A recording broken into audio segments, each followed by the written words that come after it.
Hello, good morning students, class 8th. This is the third video of chapter 1, transport of food and minerals in plants. So in this video we are going to read about transpiration. In the previous video also we have read about transpiration, but in this video we are going to discuss about advantages and disadvantages of transpiration. Also we are going to read about different factors affecting rate of transpiration. Then how food is transported to different parts of the plants and what are the specialized tissues and what is the structure of phloem. So all this we are going to read in this video lesson. And I really appreciate that you all are watching this video lessons seriously. So keep watching it, keep utilizing it, and now let's get started the video. Learning objectives of chapter 1 video 3rd. So learning objectives are importance of transpiration, disadvantages of transpiration, factors affecting rate of transpiration, transport of manufactured food, and structure of phloem. These are the learning objectives which we are going through in the video lesson. So the first one is importance of transpiration. You students, in the previous video lesson we have discussed about transpiration. What is transpiration? It is the loss of water from the stomata of the leaves. So this transpiration has various importance, and the first foremost importance is that cooling effect. So transpiration helps in the cooling effect in the atmosphere and also for themselves also. It means for the plants also.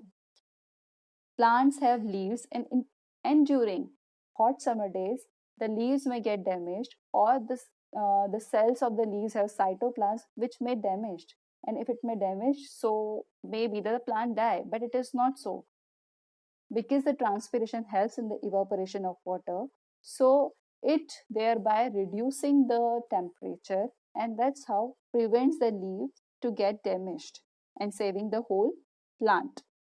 This experience we also feel when we pass by or when we come across trees.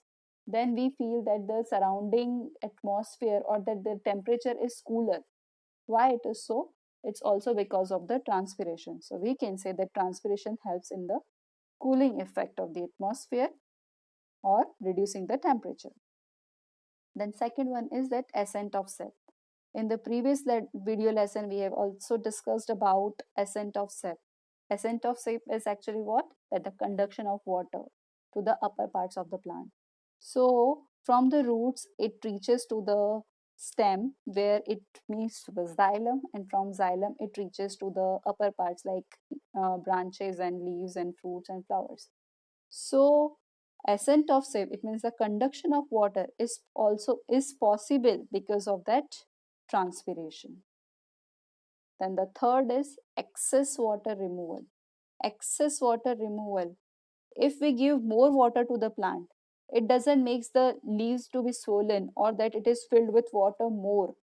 Okay. Because this extra water is removed by the plant. If the transpiration process is not there, then maybe that the plant die because of more water during rainy days. That rainy days the soil is more wetter as compared to the normal days. But that time also transpiration process taking place, and that's why the excess water gets removed by the plants. So these are the importance of transpiration. And here we can see disadvantages of transpiration. Disadvantages, what the first one is, reduces the availability of water for fruits and seeds. As the transpiration happen, if the transpiration is more, then the fruits and seeds do not get sufficient amount of water. If the process of transpiration occurs continuously, then, and if the soil has less water, then what has happened, that the fruits did not get sufficient amount of water. The fruits, the leaves, the flowers all need sufficient enough amount of water. But if there is more transpiration, then more water is evaporated into the atmosphere, and which may cause the fruits and seeds to not get proper amount of water. Then second thing, causes wilting and shedding of leaves. Wilting and shedding of leaves, it means that if the transpiration process continuously during hot summer days, then the water from the leaves, as the leaves also require sufficient amount of water, it has its limit that that much water is needed for photosynthesis or for metabolic functions. But if the water, if all the water gets evaporated, then the leaves may get wilt. It means that they can contract, and because of that contraction they may shed or they fall off. And the third function is that may cause death of the plant. And this also may cause death of the plant if the roots do not have enough amount of water. If the transpiration process is continuously and the roots does not have enough amount of water, if the soil is having less water, then that time the roots may die because of lacking of water, and the plants also die. So these are the disadvantages of transpiration. Then next, factors affecting rate of transpiration. Rate of transpiration means what? It means that in how much time, how much water is evaporated by plants. This is called rate of transpiration. And there are various factors which affect the rate of transpiration. It means they may increase or decrease the rate of transpiration. So let us see the first factor, temperature. Higher the temperature, if the temperature rises, then the rate of transpiration also rises. Here the arrow shows that the transpiration rate is going up. With the increase in temperature, transpiration rate also increases. How it is that if there is hot summer days, then that time more water is evaporated into the atmosphere. And if more water is evaporated into the atmosphere, then we can say that the rate of transpiration increases. So with the increase in the temperature, rate of evaporation increases.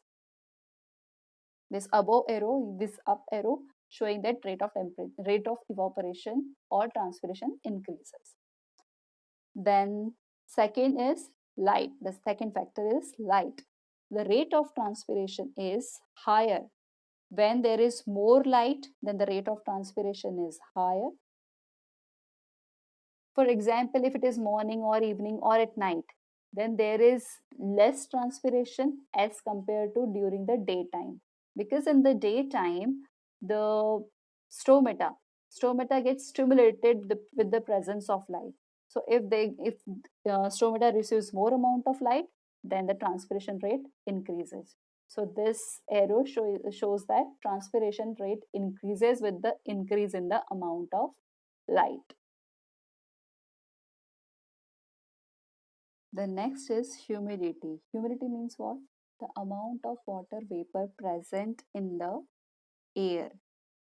If there is an area where there is more humidity, then where there is higher humidity, then it means that there are more water vapor in the surrounding, in the air. And if the leaves are already surrounded by water vapor, then the leaves do not evaporate water easily. So we can say that if there is higher humidity, then the transpiration rate decreases. This arrow shows that the transpiration rate decreases with the increase in the humidity. Here that there is more humidity. Okay, the water vapor in the atmosphere is more. And if the humidity is lower, it means the temperature, the atmosphere is dry, then the transpiration rate increases, because that time it is easy for leaves to transpire water. Then second is wind. The next factor is wind. Wind, with the speed, with higher the speed of wind, higher is the transpiration. It means that water vapor released by the stomata in stomata is immediately carried away by the wind. With the increase in the speed of wind, then the stomata release more water, and this water is released or carried away with the help of wind. So we can say that transpiration rate increases with the increase in the speed of wind. And this above arrow, yeah, this up arrow shows that the transpiration rate increases with the increase in the speed of wind. So these are the factors. The last factor is soil water. Plants with adequate soil moisture. If the soil is already having moisture or already having sufficient amount of water, then it is easy for the plant to carry this water to the upper part of the plants. But if there is less water in the soil, then the transpiration rate is going on. And if the transpiration process is going on, but the soil is not having sufficient amount of water, then what happens? Then, as I already told you, that it may cause wilting or shedding of leaves. It may cause for that the fruit, that availability of water reduces for fruits and seeds, and even it may cause death of the plant. So what about rate of transpiration?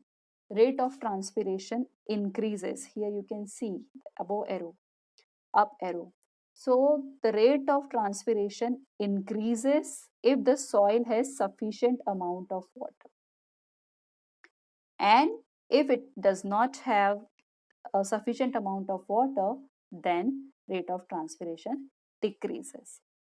So all these are the different factors affecting the rate of transpiration. Now the next topic is transport of manufactured food. Students, you know that in the plants, which are the parts of the plant which makes the food for the plant? It is leaves.